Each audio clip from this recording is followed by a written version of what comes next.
Hey everyone, my name is Andrea and I'm a professional photographer and content creator. Today in this Photoshop masterclass, I want to show you how I use the Photoshop tools to take my images to the next level. We'll talk about split images, generative AI, also how to create GIFs in Photoshop. I'll show you the process and I'll show you step by step on how to do all of these.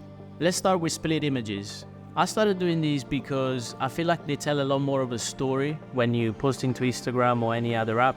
So let's get right into it and talk about how I do it and the specific ratio that you need to create one 4x5 split image. So let's start with the three images that we're going to use. The first thing we're going to do is, because we're creating a 4x5 ratio, we want to crop these images to a specific ratio, which is 4 by 1.666. Then we're going to go into View, Guides, and New Guide Layout. See here, for example, I tend to do a 3 stack, and I normally do it with a color red to just separate my images and knowing exactly where the cutoff point of the image is. So once we have the 3 lines on the screen, we're gonna import 3 images into Photoshop. That will give us the exact ratio to slot these images into our guides. So let's do that for now. And then once we've done that, we import the 3 images into our original project. What I tend to do is I tend to select for the middle a frame that kind of stands out from the other two. So for example, here we have these 2 horses that are in orange. So we're going to put those in the middle. And on top we'll use the falcon, and underneath we use the crocodile. As you can see, the top and the bottom layers are kind of similar, and then the middle one kind of pops out with this orange. As you can see, having the 3 images in the same frame, it just adds a bit more intrigue to the shot itself. Obviously this is just a 4x5 and it's a 3 frame stack, but you could get this to a 6 frame stack. I would say the only thing is keep in mind to keep those frames that you're going to use cohesive to each other, so they kind of tell a story when you look at them all together. Generative AI has been a game changer for my editing process. So let's start, for example, with expanding this image. So this is a 4x5 image of this motorbike in this tunnel looking scenario, but I wanted to post this image to Instagram story, for example, which is a 9:16 ratio.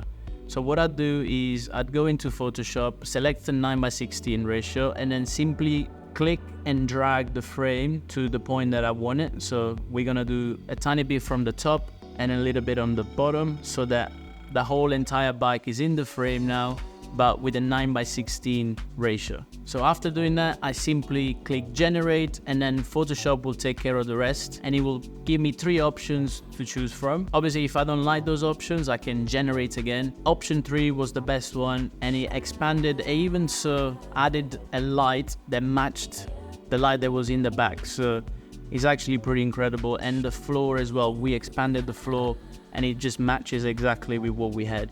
So I've used this many times to, maybe it's even an old frame that you have that I've lost the file of, and but wanted to post it in a different ratio. I just go in, expand it, and AI will take care of the rest. Sometimes I want to create an image that is a bit different from the usual. So for example, let's take this image that I shot on my car at this petrol station. This is a cool shot, but when I shot this in my mind, I knew that I wanted kind of an isolated shot. So as you can see, there is a lot of stuff in the frame. So what I did, I slowly went into each section of the image.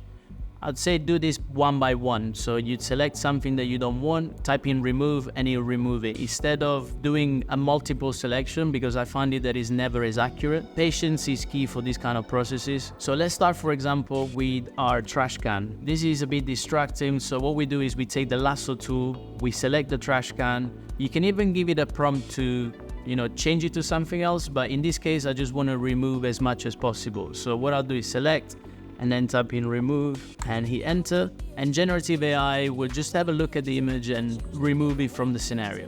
And repeat the process for all of the things that you want to remove. Another thing was the sign above the petrol station that I didn't like.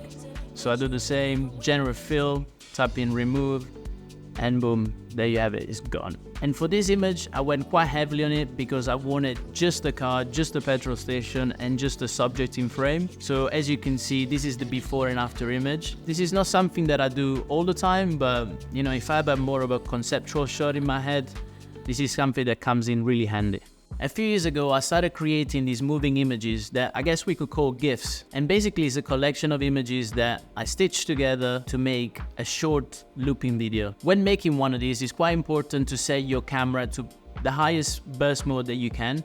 That way you have a much smoother transition from one frame to the other. The reason why I make these with images instead of video clips is because once you've done your burst of 20 images, for example, you can take those and put it into a program like Lightroom, which would give you a lot more control over the color grading of this clip, which I personally prefer.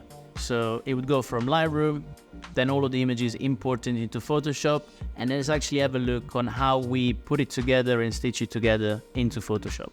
Once we have Photoshop open, we're gonna go into File, go into Script, and then load files into Script. And then it's gonna bring up this pop-up window where we're gonna hit Browse and go onto the folders that we have our burst on. These images are already edited, so we click on it and select all of the images that we're gonna use for our GIF. And then it's gonna bring it up here in this list, hit OK, and it will load all of the images onto Photoshop. What we wanna do is we wanna bring up our timeline since we're working on video. So we're gonna go up on top, Window, Timeline, and then we're gonna click Create Frame Animation. Once we do that, it brings in our first frame into the timeline. We're gonna go to our menu here on the right and we're gonna click on Make Frames from Layers, which means all of our frames are now in the timeline.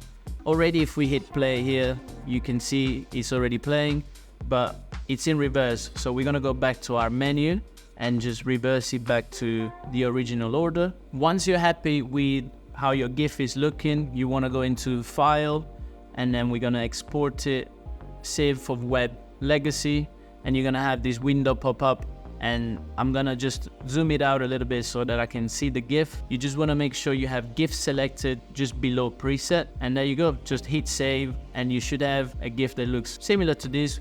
On this one, I've actually looped it so it goes back on itself, as you can see from the cars, but you know, you can get creative and kind of make it loop from the start. So that was it. That was my kind of 3 updated tips for 2024 on what I use on Photoshop mainly on a daily basis. I hope you guys enjoyed it. One last piece of advice from me is honestly patience and practice, because Photoshop is such a powerful tool that, you know, can enhance our images and video. So make sure you stick at it, and I would love to actually see what you guys create. So make sure you tag Photoshop era in your images on Instagram and everywhere else on social media so that I can have a look and see what you guys can create.